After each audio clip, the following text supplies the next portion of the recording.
Hello guys, तो कैसे हैं आप सब। उम्मीद है सभी खैरियत से होंगे। आज मैं एक और न्यू मानवा स्टार्ट करने वाली हूँ जिसका नाम है I am the brave puppy that will save the wellness. और ये कहानी एक छोटे से पपी के बारे में है जो कि मरने के बाद दोबारा से चाहती है कि वो अपनी मास्टर के पास जाए और वो उसको सिस्टर कहती थी।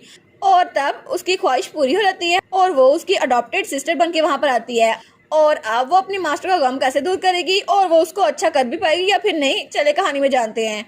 तो कहानी की शुरुआत होती है और हमें एक लड़की दिखा जाती है जो बहुत ज़्यादा रो रही थी। वो कहती है, कोको माय बेबी प्लीज़ कुछ तो कहो, और तुम मर नहीं सकती। और वहाँ पे वही फीमेल पपी थी। वो सोचती है सिस्टर रो क्यों रही हैं और मेरी बॉडी ये तो बिल्कुल भी मूव नहीं कर रही। तो वो लड़की तो बहुत ज़्यादा रोई जा रही थी। वो कहती है, मैं तुम्हारे लिए बहुत कुछ करना चाहती थी लेकिन मुझे माफ़ कर दो कोको, आखिर तुम मुझे अकेले छोड़ के कैसे जा सकती हो। तो वो पपी वो सोचती है सिस्टर तो बहुत ज्यादा उदास लग रही है, लेकिन तब उसकी आंखें साफ करती है तो वो तो और ज्यादा तेज से रोने लग गई थी। वो कहती है, मैं तुम्हें बहुत ज्यादा पसंद करती हूँ, प्लीज सिस्टर तुम्हें बहुत ज्यादा पसंद करती है कोको। तब वो कहती है, प्लीज मत मरना कोको प्लीज। लेकिन तब तक कोको वो मर चुकी थी। और तब वो बताती है, 5 साल पहले सिस्टर से मैं पहली बार मिली जब उनकी बग्गी मेरे सामने रुकी। तो तब वो कहती है, क्या हुआ कोचमैन। तो कोचमैन कहता है, मुझे माफ कीजिएगा लेडी क्लोई, लेकिन एक स्ट्रे डॉग यहाँ पर आ गया है। तो वो कहती है, एक डॉग। तो वो कहता है, मैं अभी इसको हटा देता हूँ। क्लोई उसको देखती है और वो सोचती है, ये डॉग ये तो बिल्कुल मेरी तरह ही है। तो तब हमारी कोको वो बात करती है। तो वो कहती है, ठीक है इसको करिश के अंदर ले आओ। तो कोचमैन कहता है, मुझे माफ कीजिएगा लेकिन ये स्ट्रे डॉग है, ये बहुत ज्यादा डेंजरस हो सकता है। वो कहती है, नहीं मैंने कहा ना इसको अंदर ले आओ अभी की अभी। तो कोको तो बड़े खुशियों के अंदर आ रही थी। और उसके बाद वो सोचती है, सिस्टर ने मुझे एक नाम भी दिया कोको, और फिर उन्होंने मुझे बहुत सारा अच्छे से रखा और मैं तो उनके साथ खाना भी खाया करती थी और वो तो मुझे बहुत ज़्यादा डिलीशियस चीज़ें देती थी और मैं तो उनको लेटर लिखने में हेल्प भी करती थी। लेकिन तब सिस्टर मुझे बहुत ज़्यादा डांटा करती थी कि मैंने सिस्टर के स्नैक्स क्यों खा लिए, और सिस्टर मुझे बहुत ज़्यादा डांटती थी। लेकिन फिर भी सिस्टर बहुत ज़्यादा अच्छी थी और हम लोग बहुत ज़्यादा खुश रहते थे और मैंने तो बहुत ज़्यादा अच्छी लाइफ जी। लेकिन तब उस वक्त जब सिस्टर ने कहा कि कोको मैं तुम्हें बहुत ज़्यादा पसंद करती हूँ, तो तब मेरा आखिरी वक्त था और मुझे समझ नहीं आया कि मुझे सिस्टर को कैसे कंसोल करना चाहिए। और फिर मेरी आंखें बंद हो गई और मैं रेनबो पे तैरती हुई एक जगह पे पहुंच गई जो कि पपीज की हेवन थी। और तब हमें 1 साल बाद का सीन दिखा रहता है। वहाँ पे बहुत सारे डॉग्स और पपीज थे। तो तभी वहाँ पे कोको बैठी हुई थी और वो जमीन पर देख रही थी। वहाँ पे सब मेट्स क्लोई के बारे में बातें कर रही थी। सच में इसका डॉग जब से मरा है ये तो एनएस से बाहर ही निकल रही, ये तो बहुत ज़्यादा इरिटेबल हो गई है। तो दूसरी मेट कहती है, हाँ हाँ कल तो मैं इसके लिए खाना भी ले गई, इसने खाने की तरफ एक बार देखा भी नहीं, और ये तो इतनी लग्जरी में रहती है लेकिन फिर भी इसको इतना दुख क्यों लगा हुआ है। और उसकी सिस्टर क्लोई वो तो डार्कनेस की मजिशियन थी, इसी वजह से हर कोई उससे डरता था। लेकिन तब कोको तो बहुत ज़्यादा उदास थी। वो सोचती है, ऐसा लगता है कि सिस्टर की साइड पे कोई भी नहीं है, और अगर मैं कोको सिस्टर की साइड पे होती ना तो मुझे बहुत ज़्यादा अच्छा लगता। और तब कोको सोचती है, मैं तो सिस्टर को बहुत ज़्यादा मिस कर रही हूँ। तो तभी पीछे से डॉग्स का किंग आता है। वो कहता है, कोको, वो कहती है, ओ आप तो डॉग्स किंग है ना। वो कहता है, हाँ हाँ तुम बाकी डॉग्स के साथ खेल क्यों नहीं रही, सब लोग तो इतनी खुशी से खेल रहे हैं। वो कहती है, हाँ लेकिन मुझे तो सिस्टर की याद आ रही है ना। तो वो कहती है, डेट्स इट, मैं इनसे पूछ सकती हूँ है ना। तो वो कहती है, मैंने डिसाइड कर लिया है कि मुझे ह्यूमन के तौर पे रीबॉर्न होना है। तो वो कहता है, क्या, लेकिन तुम्हें ऐसा क्यों करना है। तो कोको कहती है, प्लीज ये कर देना। तो वो डॉग किंग कहता है, नहीं नहीं मैं ऐसा नहीं कर सकता, और मैं तुम्हें स्वीट पोटैटो दे दूंगा ना और तुम वहाँ वापस नहीं जा सकती। वो कहती है, नहीं नहीं मुझे सिस्टर के पास वापस आना है, मुझे और कुछ नहीं चाहिए। तो डॉग किंग कहता है, कोको तुम समझ नहीं रही ना। तो तब वो तो उसे कही जा रही थी लेकिन डॉग किंग मान नहीं रहा था। वो कहता है, सारे डॉग्स बिल्कुल सेम होते हैं लेकिन मैं तुम्हें रिइंकार्नेट कर तो सकता हूँ, फिर भी डॉग्स जब इंसान बनते हैं तो बहुत ज्यादा सफर करते हैं। और वो कहता है, लेकिन जब तक तुम्हारी सिस्टर तुम्हारे साथ ट्रू क्लोजनेस नहीं बना सकती ना एक इंसान के तौर पर, तुम अपने आप को रिवील नहीं कर सकती कि तुम कोको ही हो उसकी डॉग। वो कहती है, अच्छा लेकिन सिस्टर तो मुझे पसंद करेगी ना। वो कहता है, हाँ अगर वो तुम्हें पहचाने या ना पहचाने, लेकिन 5 सालों बाद तुम्हें वापस से स्टार ऑफ डॉग्स में पहुंचना ही होगा। वो कहती है, क्या इसका मतलब है मैं सिस्टर के साथ 5 साल और रह सकती हूँ। वो कहते हैं, हाँ अगर तुम एक इंसान के तौर पर जियोगी ना और वापस आ जाओगी तो ये ज्यादा मुश्किल होगा, क्या तुम इसे हैंडल कर सकती हो। वो कहती है, हाँ हाँ मैं हैंडल कर लूंगी। तो वो कहता है, इंसान और जानवर बहुत ज्यादा अलग होते हैं, इंसान तो बहुत ज्यादा खतरनाक होते हैं, लेकिन क्या तुम ये बर्दाश्त कर लोगी। वो कहती है, हाँ हाँ मैं बर्दाश्त कर लूंगी। सिस्टर ने मुझे कहा था कि मैं स्नैक्स ना खाऊं लेकिन मैंने खाए थे और उन्होंने बाद में मुझे थोड़ा सा डांटा था, उसके अलावा तो कुछ नहीं। वो कहता है, एग्जैक्टली मैं इसलिए कह रहा हूँ कि डॉग्स बहुत ज्यादा काइंड होते हैं। ठीक है मैं तुम्हारी ख्वाहिश को पूरा कर दूंगा, लेकिन इसके साथ साथ मैं तुम्हें 3 एबिलिटीज भी दूंगा। सबसे पहली एबिलिटी, तुम एनिमल्स के साथ कम्युनिकेट कर सकती हो। उसके बाद दूसरी एबिलिटी, तुम फ्यूचर को थोड़ा सा देख सकती हो। और फाइनली तुम अपनी सिस्टर के बारे में अपने इंटेलिजेंस को यूज कर सकती हो। और तब उसको पावर देता है। वो कहती है, सच्ची ये एबिलिटीज तो बहुत ज्यादा अच्छी है ना। और तब वहाँ पे रेनबो थी। वो कहती है, ठीक है मैं चलती हूँ। और उसके बाद वहाँ बाकी डॉग्स भी थे। वो कहते हैं जब तुम हमारे ब्रदर से मिलो ना उनको भी हाय कहना। वो कहती है हाँ हाँ मेरी सिस्टर से मिलो उसको भी सॉरी कहना। तो वो कहती है ठीक है अब मुझ पे छोड़ दो, मैं चलती हूँ सबको छोड़ के। और तब वहाँ से कूद जाती है उस रेनबो से। वो सोचती है मेरी सिस्टर जिसको मैं पूरी दुनिया में सबसे ज़्यादा पसंद करती हूँ, मैं वापस आ रही हूँ सिस्टर। और तब एक क्यूट सी बच्ची बन के वहाँ पे वापस आ गई थी। और तब हमें ड्यूकल हाउस ऑफ एडोस दिखा रहता है जहाँ पे उसकी सिस्टर रहती थी। तो तभी हमारी छोटी सी हीरोइन की आंखें खुलती है। वो कहती है ये जगह, ये तो वही मेंशन है जहाँ मैं सिस्टर के साथ रहती थी, ये तो ह्यूमन वर्ल्ड है ना। और तब वो खड़े नहीं लगती है। वो कहती है वाह मेरे पास हाथ भी हैं पाँव भी है और मेरे हैंड्स कितने ज़्यादा सॉफ्ट है ना। वो कहती है कोको तो एक असल इंसान बन गई है। और तब उसे रहता है जब डॉग किंग ने कहा था कि मैं तुम्हें उसकी सिस्टर बना के भेज रहा हूँ, लेकिन तुम ये बात याद रखना 5 सालों बाद तुम्हें वापस आना होगा और ये बात कभी ना भूलना कि तुम एक डॉग हो, ठीक है। वो कहती है ठीक है मैं ये बात याद रखूंगी। और तब वो सोचती है सबसे पहले मुझे सिस्टर के पास जाना है और मेरा नाम है कोको और मुझे ये बातें याद रखनी है। और मैं सी के पास आया करती थी लेकिन एडोस फैमिली ने मुझे अडॉप्ट कर लिया, मुझे लगता है ये लोग मेरी फैमिली है ना। और मैं 5 साल की हूँ। और तभी वो खड़े होने लगती है लेकिन नीचे गिरने लगती है। वो कहती है लगता है मुझे अभी तक पाँव की आदत नहीं हुई और इंसानी बॉडी तो बहुत ज़्यादा हार्ड है ना। तभी दरवाजे दस्तक होती है। लिटिल मिस वो कहती है हाँ क्या हुआ। वहाँ पे एक मेड आती है। वो कहती है मैंने अंदर से शोर सुना, क्या आप ठीक है। वो कहती है हाँ मैं ठीक हूँ। तो मेड कहती है अच्छा हुआ तो हम आपकी चीज़ें पैक करना शुरू कर दें, आपको मैंशन से निकलना है। वो कहती है निकलना है सच्ची, इसका मतलब है जैसे सिस्टर मुझे वॉक के लिए लेके जाती थी वैसे निकलना है। तो वो कहती है मुझे तो वॉक्स बहुत ज़्यादा पसंद है। तो मेड कहती है नहीं एक वॉक के लिए नहीं, मैं इसकी बात कर रही थी और वहाँ पे लिखा था कि उसके अडॉप्शन को बंद किया जाएगा। वो कहती है क्या बंद किया जाएगा, लेकिन इसका क्या मतलब है। तो मेड कहती है वेल असल में इसका मतलब है कि आपको ये मेंशन छोड़ के जाना पड़ेगा लिटिल मिस। वो कहती है क्या मुझे ये मेंशन छोड़ के जाना पड़ेगा, अभी 5 मिनट नहीं हुए मुझे सिस्टर की छोटी बहन बनते हुए, लेकिन मुझे ये मेंशन छोड़ के जाना भी पड़ेगा। और तब हमें बताया जाता है कुछ वक्त पहले डिवाइन ऑरेकल उतरा था ड्यूकल हाउस ऑफ एडोस पे और उसमें बताया गया था आपको एक ऐसी बच्ची को अडॉप्ट करना है जिसपे ब्लेसिंग्स ऑफ गॉड है और उसमें बहुत ज्यादा सेक्रेट पावर्स है और उसकी बॉडी पे एक सेक्रेट मार्क अपेयर होगा, इस वजह से आपको अडॉप्ट करना है। लेकिन तभी उसको अडॉप्ट किया गया, फिर भी 1 महीने पहले अचानक से वो सेक्रेट मार्क अचानक से गायब हो गया। वो कहती है क्या लेकिन वो सेक्रेट मार्क कहाँ चला गया, मुझे क्या पता, मुझे यहाँ से बाहर क्यों निकाला जा रहा है। तो तभी वो सोचती है कुछ ना कुछ सोचो ना कोको। तो तभी उसको आइडिया आता है। वो कहती है ठीक है कोको ठीक कह रही है, मैं अपनी एबिलिटी एक्टिवेट कर रही हूँ, मैं अपने इंटेलिजेंस को यूज करूंगी ठीक है सिस्टर के बारे में। तो वो सोचती है मुझे अपनी एबिलिटीज को यूज करना होगा। तो मेड कहती है कहीं आपका मार्क दोबारा तो नहीं आ गया। वो कहती है क्या कौन सा मार्क। तो वो सोचती है ये तो कल जितनी ज्यादा सैड लग रही थी ना आज बिल्कुल भी सैड नहीं लग रही। तो मेड सोचती है लेकिन फिर भी सेकंड मार्क का पेयर होना और डिसअपेयर होना बहुत ज्यादा अनयूजुअल है। तो कोको कहती है अगर मैंने कुछ किया तो यहाँ से बाहर निकाला बंद हो जाएगा ठीक है। तो वो कहती है हाँ ऐसा हो सकता है। वो कहती है सच में ऐसा हो सकता है। तो वो कहती है लेकिन फिर भी आपको कुछ ना कुछ करना होगा, अगर आपके पास कोई पावर हुई ना कोई एबिलिटी फिर ही आपको बाहर नहीं निकाला जाएगा। वो कहती है अच्छा तो फिर मैं कोको की स्पेशल एबिलिटी यूज करूंगी, फिर मुझे यहाँ से बाहर नहीं निकालेंगे। और उसके बाद हमें आर्डोस का स्टेबल दिखाया रहता है। तो वहाँ पे हमारी कोको आती है। वो कहती है ये तो अच्छी जगह है ना, मुझे यहाँ पे कोई काम करके दिखाना होगा। जब मैं सिस्टर के साथ खेलती थी ना तो यहाँ पे मैं बॉल के साथ खेलती थी और मुझे वो बॉल ढूंढनी होगी, फिर सिस्टर मुझे यहाँ से निकालेंगी। तो तभी वहाँ पे 2 लोग खड़े थे, उनमें से एक कहता है अगर लॉर्ड रूस को पता चल गया ना तो फिर हम तो गए काम से। दूसरा कहता है एग्जैक्टली हमें नहीं पता इस घोड़े का हुआ क्या है, लेकिन ये तो गाजरे भी नहीं खा रहा, पता नहीं इतने दिन हो गए हैं ये कुछ खा क्यों नहीं रहा। और वहाँ पे एक घोड़ा बैठा हुआ था, लेकिन वो सोचता है इस रेट पे तो ये मर जाएगा। और वो दिल में सोचता है अगर ऐसा ही रहा ना तो फिर मेरी प्रमोशन नहीं हो सकती। तो तब वो दोनों वहां जा रहे थे। वो कहते हैं ठीक है हमें सबसे पहले लॉर्ड रूस को रिपोर्ट करना होगा। वो कहते हैं हाँ। तो हमारी सोचती है रूस, ये नाम तो मैंने कहीं सुना है, रूस आर्डोस, ये तो सिस्टर का बड़ा भाई है ना।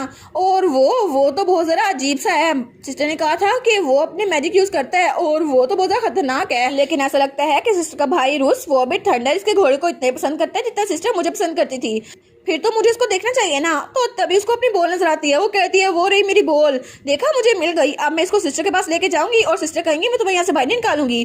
तो तभी उस बॉल को फेंकती है तो वो बॉल तो थोड़ी दूर जाके गिर जाती है। वो कहती है देखा मैंने अच्छा काम किया ना, देखो मैं सिस्टर से मिलूंगी। लेकिन तभी वो घोड़ा कहता है तुम तो बिल्कुल बेवकूफ हो, काम करने का मतलब ये नहीं होता कोई बॉल ढूंढना। वो कहते हैं क्या, फिर इसका क्या मतलब हुआ। वो कहता है इसका मतलब है, लेकिन तभी वो कहता है क्या तुम मेरी आवाज सुन सकती हो और तुमने मुझे जवाब दिया। वो कहती है हाँ मैं तुम्हारी आवाज सुन सकती हूँ। वो कहता है 1 मिनट, क्या तुम्हें मेरे अल्फाज की समझ आ रही है, तुम्हें सिर्फ हिनहिनाने की आवाज नहीं आ रही। वो कहती है नहीं। तो वो घोड़ा उसकी आंखों में तो आंसू आ गए थे। वो कहता है ये क्रिएचर ये सच में कितनी जीनियस है ना, तुम फूल नहीं हो ना, मुझे हेल्प करो ना, मेरी नोबल बॉडी में बहुत ज्यादा पेन हो रही है, मेरी जुबान में एक कांटा फंसा हुआ है। वो कहती है क्या एक कांटा। तो अपनी जुबान इसके सामने करता है। वो कहती है क्या है मुझे देखने दो। तो तब वहाँ पर उसकी जुबान पे सच में एक छोटा सा कांटा था। वो कहती है हाँ यहाँ पर है सही। तो वो उस कांटे को निकाल देती है। वो कहती है तो इतना आसान था। तो वो कहती है अच्छा इसलिए तुम इतना नहीं खा रहे थे और इसीलिए वो लोग इतना परेशान हो रहे थे। वो कहता है हाँ मेरी प्रीशियस बॉडी इसकी वजह से सफर कर रही थी, लेकिन उन वेटरनर्स को कुछ पता ही नहीं था कि मुझे क्या मसला है, उनको तो कुछ पता ही नहीं है। तो वो कहती है क्योंकि तुम उन्हें अपने करीब नहीं आने दे रहे थे ना इसीलिए, लेकिन अब मैंने तुम्हारी हेल्प की है तो क्या सिस्टर मुझे यहाँ पे रखेंगी। वो कहते हैं हाँ तुमने मेरी हेल्प की है, अब उनको बताओ ना और एग्जाम्पल कायम करो, ये होती है अच्छी चीज। तो कोको कहती है क्या सच में ये हेल्प करेगा। वो कहता है हाँ एग्जैक्टली, ये बहुत अमेजिंग था। वो कहती है ना मैं अमेजिंग हूँ ना, तो मैं अपनी सिस्टर से मिल सकती हूँ। तो तभी वहाँ पर वो आदमी आता है जो पहले उस घोड़े के पास खड़ा था। वो कहते हैं आखिर यहाँ पर ये आवाज कैसी है, लेकिन जब वहाँ पर देखते हैं तो वो घोड़ा हमारी हीरोइन के साथ बहुत अच्छे से पेश आ रहा था।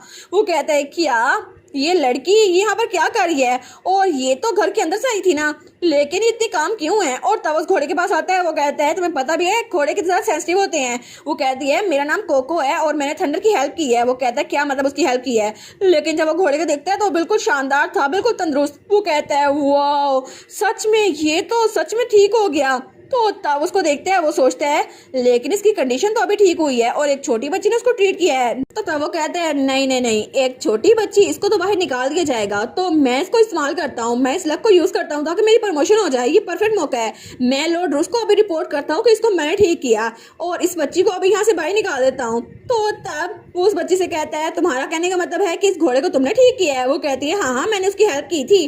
वो कहता है एक्सक्यूज मी तुम क्या बात कर रही हो, और उसको उठाता है और उसको बाहर निकाल रहा था। तो घोड़ा कहता है कि यार ये इसको बाहर क्यों निकाल रहा है। तो वो लड़का कहता है ये घोड़ा ये बहुत ज्यादा खतरनाक है, तुम्हें बाहर जाके खेलना चाहिए, ठीक है यहाँ से निकल जाओ। और वो उसको बाहर निकाल देता है और उसके बाद दरवाजा बंद कर देता है। तो कोको कहती है क्या उसको तो मैंने ठीक किया था ना, तो ये सारा क्रेडिट खुद क्यों ले रहा है। लेकिन तभी वो आदमी अंदर आता है। वो कहता है ठीक है मेरी प्रमोशन तो पक्की हुई, अब तो मुझे रिवार्ड मिलेगा। लेकिन वो घोड़ा वो तो पीछे से बहुत ज्यादा गुस्से में आया हुआ था। तो तब थोड़ी देर बाद वहाँ पे दूसरा बेटा आता है। वो कहता है घोड़ा तो बिल्कुल ठीक लग रहा है, ऐसा लगता है कि ये बिल्कुल हील हो गया, लेकिन तुमने इसको हील कैसे किया।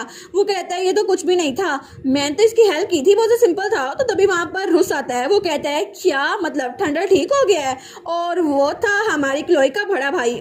तो आदमी कहता है लॉर्ड रूस आप आ गए। तो वो कहता है मैंने आपको सुना था कि आप बहुत ज्यादा बिजी हैं, लेकिन आप यहाँ पर कैसे आ गए। तो रूस कहता है मैं अपनी ट्रेनिंग पे फोकस नहीं कर पाया, क्या थंडर बिल्कुल ठीक हो गया है। वो कहता है जी मुझे एग्जैक्ट नाम नहीं पता इस डिसीज का, लेकिन वो ठीक हो गया है, मुझे लगता है कि इंडाइजेशन का मसला था। तो रूस कहता है अच्छा ये इंडाइजेशन का मसला था, लेकिन कितना सस्पिशियस लग रहा है ना। तो वो कहता है नहीं आप फिक्र ना करें, अगर आप इसको देखें ना तो ये मेरे साथ बड़े अच्छे से सलूक करता है। लेकिन तभी वो घोड़ा वो बिल्कुल ऊपर की तरफ उछलता है। वो कहता है क्या। तो तब रूस कहता है ऐसा लगता तो नहीं ये तुम्हारी बात मानता है। तो वो कहता है नहीं शायद ही इसका मूड अच्छा नहीं होगा।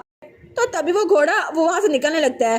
तो तब रूस कहता है थंडर मेरे प्यारे घोड़ो मेरे पास आओ ना, तुम्हारी स्ट्रेंथ वापस आ गई है। और वो तो उसकी तरफ बाजू फैलाए हुए था। वो कहता है मेरे पास आ जाना, लेकिन थंडर उसको बिल्कुल इग्नोर करके वहां से जा रहा था। वो कहता है क्या ये कहाँ जा रहा है थंडर मेरी बात सुनो। तो तभी वो तीनों वहां से बाहर देखते हैं। वो कहते हैं कितना अजीब है ना, पहले तो कभी इसने हम इग्नोर नहीं किया, लेकिन तभी रूस वहां पर देखते हैं तो वहां पर थंडर उस बच्चे के पास आता है, कोको के पास। वो कहती है थंडर क्या तुम मुझसे मिलने आए हो, मैं बहुत ज्यादा खुश हूँ कि अब तुम बिल्कुल भी बीमार नहीं हो। और वो उसको गले लगाती है। तो रूस कहता है क्या ये बच्ची कौन है और ये थंडर के साथ इतनी फ्रेंडली क्यों हो रही है। तो वो आदमी सोचता है ओ नो मेरा भांडा फूटने वाला है। वो कहता है मुझे नहीं पता नहीं ये कौन है, हमें से बाहर निकालना चाहिए। तो हमारी कोको वहाँ पे आती है। वो कहती है नहीं मुझे आपको कुछ बताना है, मेरा नाम कोको है और सच ये है कि मैंने थंडर को ठीक किया है। वो कहता है क्या कोको, लेकिन ये नाम तो सुना सुना लग रहा है। तो वो आदमी कहता है तुम छोटी बच्ची तुम्हें पता भी है क्या झूठ बोल रही हो। वो कहती है झूठ नहीं है ना, मेरे पास सबूत भी है। और उनको वो कांटा दिखाती है। वो कहता है ये कांटा। तो तब हमें थोड़ी देर पहले का सीन दिखा रहता है जब हमारी कोको को वहां से बाहर निकाल दिया गया था। वो सोचती है इन्होंने मेरी सारी अचीवमेंट ले ली, अब मुझे यहाँ पे रखा नहीं जाएगा, मैं क्या करूँ। तभी उसके दिमाग में एक आइडिया आता है। वो कहती है ठीक है तो मुझे ये इस्तेमाल करना चाहिए। और तब जब वो आदमी वहां चला गया था तो वो थंडर के पास आई थी। तो थंडर कहता है रूस तो 10 सालों से वहां बाहर पढ़ने के लिए गया था और 1 हफ्ते पहले ही वापस आया है। वो कहती है अच्छा। तो वो कहता है हाँ जब वो वहां पर आराम कर रहा था ना तो मैंने एक पौधा खाया था, एक फूल, लेकिन जब मैं उसको खा रहा था तो उसका कांटा मेरी जुबान में फंस गया, इस वजह से मुझे इतना ज्यादा दर्द हो रहा था। वो कहती है अरे हाँ मुझे ये इस्तेमाल करना चाहिए। तो वो उनको बताती है ये कांटा उस रोज का है जो वहां पे उगते हैं और ये यहाँ पर नहीं आया ना, इसीलिए वो कांटा उसकी जुबान में फंसा था। तो रूस सोचता है ये बात तो सच कह रही है, ये व्हाइट फ्लावर यहाँ पे उगते नहीं है और ऐसा ब्लू थॉर्न तो कहीं नहीं मिलता, लेकिन जब से मैं वापस आया हूँ ना तब से उसकी हालत बिगड़ी हुई लग रही है। तो तब वो कहता है इसका मतलब है ये इंडाइजेशन नहीं थी बल्कि कांटा था। तो वो आदमी उसकी जुबान चेक करता है। वो कहता है जी सर ये ठीक कह रही है, ऐसा लगता है कि उनकी जुबान पे कांटा ही था। तो तब वो घोड़ा हमारी हीरोइन के पास आता है। तो हमारी कोको स्माइल करती है। तो तब वो कहता है ये तो ऑब्वियस है ना कि इस बच्ची ने इसको ठीक किया है, लेकिन इसका मतलब है कि तुम मुझसे झूठ बोल रहे थे। तो आदमी कहता है नहीं नहीं सर कुछ गलत हुआ है। वो कहता है कुछ भी डिस्कस करने की जरूरत नहीं है, तुम्हारी हिम्मत कैसे हुई मुझसे झूठ बोल सको। वो कहता है मुझे माफ कर दे, मैं गलत था, मुझे बस रिकॉग्नाइजेशन चाहिए थी, मुझे माफ कर दे, मुझे माफ कर दे। तो कोको सोचती है लॉर्ड रूस तो गुस्से में होकर बहुत ज्यादा डरावने लग रहे हैं, मुझे इनसे बात नहीं करनी। लेकिन वो सोचती है कोको को अगर बैड पपी भी बनना पड़े ना फिर भी सिस्टर से जरूर मिलेगी। तो वो आदमी कहता है मुझे माफ कर दे, मैं दोबारा ऐसा नहीं करूंगा। तो रूस कहता है बिल्कुल चुप, इसके अलावा तुम बच्ची तुम मुझे बताओ तुम्हारा नाम क्या है। कोको, लेकिन आखिर तुम हो कौन, एक मेड या एक वेट। तो पीछे से वो उसका साथी कहता है लॉर्ड रूस मुझे माफ कीजिएगा, लेकिन यंग मिस असल में इस हाउस की यंगेस्ट डॉटर है। तो तब हमारी हीरोइन उसको देखती है तो उसको कहता है क्या यंगेस्ट डॉटर, इसका मतलब है जब मैं बाहर पढ़ने के लिए गया था मेरी छोटी बहन पैदा भी हो गई और 5 साल की भी हो गई, मुझे पता नहीं चला। तो उसका साथी कहता है नहीं नहीं सर ऐसी बात नहीं है, उनको डिवाइन ओरेकल की वजह से अडॉप्ट किया गया है। वो कहता है अच्छा अडॉप्ट किया गया है, मैं तो कुछ और ही सोच रहा था, लेकिन इंपॉर्टेंट ये है कि ये हमारी फैमिली की सबसे छोटी बेटी है ना। तो तब उसके पास आता कहता है तो तुम मुझे ये बता रही हो कि तुम मेरी फैमिली की सबसे छोटी लड़की हो, है ना। वो कहती है नहीं नहीं अभी नहीं। वो कहता है क्या मतलब अभी नहीं। तो वो कहती है क्योंकि मुझे यहाँ से बाहर निकाला जा रहा है ना इसीलिए, लेकिन अगर मैंने कुछ अचीव किया ना तो फिर मुझे बाहर नहीं निकाला जाएगा। वो कहता है हाँ तुम कहते ठीक रही हो, ये स्मार्ट मूव था, लेकिन फिर भी अथॉरिटी मेरे पास नहीं है। तो वो कहती है नहीं लेकिन मैंने सुना था कि अगर मैं आपकी हेल्प करूंगी ना तो मैं किससे भी मिल सकती हूँ, तो प्लीज मुझे लेडी क्लोई के पास ले जाए ना, मुझे उनसे मिलना है। वो कहता है क्या क्लोई के पास, ये छोटी बच्ची ये क्लोई से मिलना चाहती है, लेकिन वो डेंजरस क्लोई वो उससे क्यों मिलना चाहती है। और क्लोई वो अपने कमरे में लेटी हुई थी और वो बहुत ज़्यादा सैड थी और उसके कमरे में पूरी ही डार्कनेस थी और वो तो अपने बेड पे लेटी हुई थी लेकिन बहुत ही ज़्यादा उदास थी। वो सोचती है कोको। तो तब उसका भाई कहता है क्या, और तब उसे आता है जब उससे मिलने गया था और उसने कहा था तुम्हारा माना कोर तो बिल्कुल डिस्ट्रॉय हो गया है, तो प्लीज़ अपनी एबिलिटी पे फोकस करो, तुम्हें अपने आप को बर्बाद नहीं करना चाहिए। लेकिन तब क्लोई ने कहा था इससे तुम्हारा क्या मतलब। तो वो कहता है क्या मतलब, मेरा क्या मतलब, मैं तुम्हारा भाई हूँ, ऑफ कोर्स मुझे फिक्र होगी। तो वो कहती है शट अप, यहाँ से बाहर निकल जाओ, अगर मैं जिससे बात कर रही हूँ तो यहाँ से बाहर निकल जाओ, मुझे तुमसे बात नहीं करनी। और उसके बाद से वो दोबारा उसके कमरे में गया ही नहीं। लेकिन तब उसे कहता है ओए बच्ची तुम्हें कोई और विश नहीं है। तो क्लोई तो बहुत ज़्यादा डेंजरस है ना। वो कहती है नहीं नहीं मुझे कोई और विश नहीं है, मैं तो लेडी क्लोई से मिलना चाहती हूँ और लेडी क्लोई बिल्कुल भी डेंजरस नहीं है, और कोको को और कुछ नहीं चाहिए, प्लीज़ मुझे उनसे मिलने देना। तो वो कहता है क्या सच में। तो तब अपने ऑफिस की तरफ जा रहा था, वो सोचता है कितनी अजीब बच्ची है ना, और पता नहीं ये डेंजर में जाने के लिए इतना ज़्यादा डेस्परेट क्यों है। और मैंने उसको कहा मैं उसको टॉयज या मनी दूंगा, लेकिन उसने कहा नहीं मुझे क्लोई से मिलना है। तो वो दूसरा उसका साथी कहता है पता नहीं सर मुझे तो खुद नहीं पता, या फिर क्या पता ऐसा हो कि लेडी क्लोई और वो छोटी बच्ची आपस में अच्छे से मिलके रहें। वो कहता है इम्पॉसिबल, क्लोई ऐसा कर ही नहीं सकती। तो उसका साथी कहता है लेकिन वो दोनों तो बिल्कुल सेम ही है। तो उसका साथी कहता है लेकिन लेडी क्लोई अपनी पपी के साथ बहुत ज्यादा खुश रहती थी और ये बच्ची ये भी ठंडर के साथ बहुत ज्यादा खुश थी, ये same to same lady Chloe की तरह ही है। और तब हमारी हीरोइन के हाथ में एंट्री परमिट था क्लोई के कमरे में जाने का। तो वो कहती है फाइनली मैं उसके मैंशन में पहुंच आई, सिस्टर जहाँ पे रहती है ना मैं वहाँ पे पहुंच आई। और तब उसके साथ एक मेड भी थी। वो कहती है जल्दी करो ना, मुझे वहाँ से वाइल्ड फ्लावर एक प्रेजेंट के तौर पे चुनने हैं। तो मेड कहती है लिटिल मिस आपको हर जगह से यहाँ पे क्यों आना जरूरी था। वो कहती है आपको पता भी है लेडी क्लोई किस तरह टेरिफाइंग है। वो कहती है क्या ये क्या चीज है, और वहाँ पे एक बहुत बड़ा मकबरा था। वो कहती है ये क्या है। वो कहती है ये तो डॉग की कब्र है और ये उन्होंने खुद बनाई थी। तो वो मेड सोचती है ये कब्र तो मेरे पूरे घर से जरा बड़ी है। कोको कहती है वाह कोको इसका मतलब है कि सिस्टर मुझे भूली नहीं है, वो अभी तक मुझे याद किए हुए हैं, तो इसका मतलब है ये पपी की कब्र है ना। तो वो मेड कहती है पपी नहीं नहीं वो तो बहुत ओल्ड थी। तो कोको कहती है ओल्ड नहीं ओल्ड नहीं थी, वो तो स्वीट पपी थी, बेबी पपी। वो कहती है नहीं वो तो 15 साल की उम्र में मरी थी ना, और वो पपी बिल्कुल एक ग्रैंडमा या ग्रैंडपा की तरह होगा। तो वो कहती है क्या ये सच नहीं है, वो तो बेबी पपी थी ना और वो तो रोने वाली हो गई थी। तो वो कहती है एक सुपर स्वीट बेबी पपी। तो मेड कहती है जी एक सुपर स्वीट बेबी पपी, आप ठीक कह रही हैं। और उसके बाद उसकी मेड कहती है एनीवे लिटिल मिस मुझे माफ कीजिएगा लेकिन मैं आगे नहीं जा सकती। तो कोको कहती है लेकिन क्यों। तो वो कहती है क्योंकि लेडी क्लोई की जगह पर आने के लिए किसी किसी को इजाजत है और सिर्फ कुछ ही लोग यहाँ पे परमिशन से एंटर हो सकते हैं। तो कोको कहती है अच्छा। तो मेड कहती है प्लीज आराम से वापस आइएगा लिटिल मिस। वो कहती है फिक्र ना करो मैं वापस आ जाऊंगी। और तब दरवाजा खोलने लगती है। तो वो कहते हैं ठीक है तो आप सीधा मैं अपनी सिस्टर के कमरे में जाऊंगी, है ना कितना मजा आएगा। लेकिन जब वो दरवाजा खोलती है तो वहाँ पे एक मेड खड़ी थी।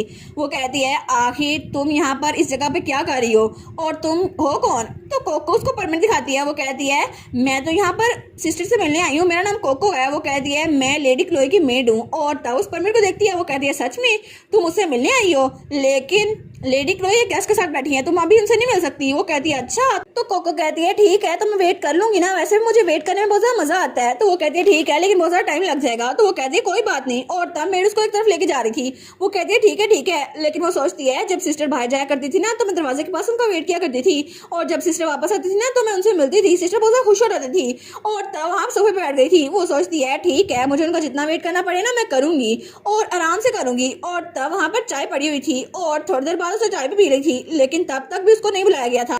तो मेट्स कहती हैं वो बच्ची अभी तक यहीं पर है। तो दूसरी कहती है हाँ, मैंने उसको बताया भी है कि वो अभी बिजी है, लेकिन पता नहीं यहाँ पर क्यों है, लेकिन ये सच में यहाँ पर क्यों बैठी हुई है। तो हमारी सोचती है सिस्टर ने अभी तक मुझे नहीं बुलाया, क्या वो सच में इतनी बिजी है। लेकिन फिर भी मैं उनका इंतजार करती थी, तो मैं अब भी उनका इंतजार कर सकती हूँ, और मैं चीजों को ऐसे एंड होता नहीं दे सकती। और तब वो खड़ी होती है, वो कहती है ठीक है, तो इस बार मैं खुद डायरेक्टली सिस्टर से मिलने के लिए जाऊंगी।